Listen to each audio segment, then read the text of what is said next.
And I remember going on a bus once and just down Charles Street, and then somebody started teasing me. And so I said, I'll give as good as I got. I said, you know, you got long hair, you're like a girl, you should shave it all off like me. And as soon as I started fighting back, the other guys, they got really embarrassed. And the reason was because I was not going to get embarrassed, I was not going to be controlled, I was going to sort of have some fun. And when you actually aren't controlled by other people, you've got this incredible freedom. So why do you allow what other people say to control you?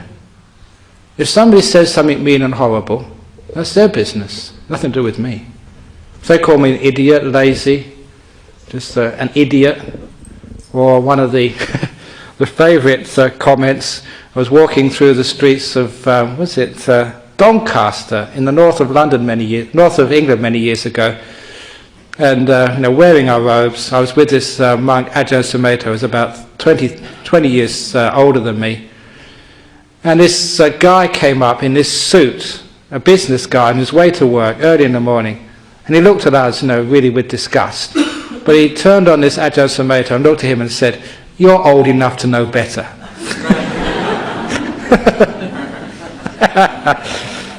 I know I was young enough to be stupid, but this guy, he was 40. That's a great comment.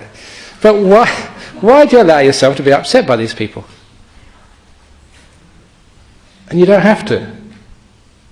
You don't need to be controlled. This is the first place of rebellion. I'm not talking about wearing green velvet trousers or men wearing skirts or whatever. I'm talking about rebelling wisely, not allowing other people to control you. If you want to get angry, fine, I'm going to get angry. If you want to get upset, that's my business. I'll decide to get upset, but I won't make an automatic reaction. When you start to do things like that, you get an incredible amount of freedom and also wisdom, because you are starting to break the habits.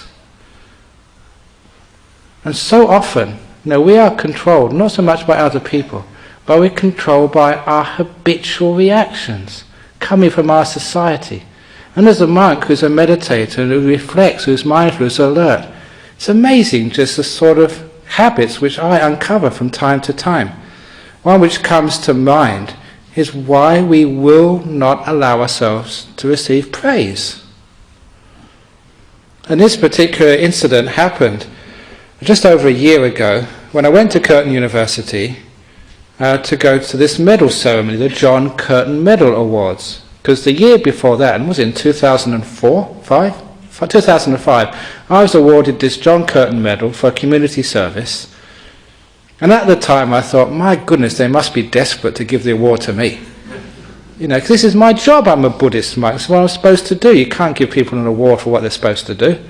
It's like giving an award for a fireman for being a hero. That's what they're supposed to be. That's what they're paid for.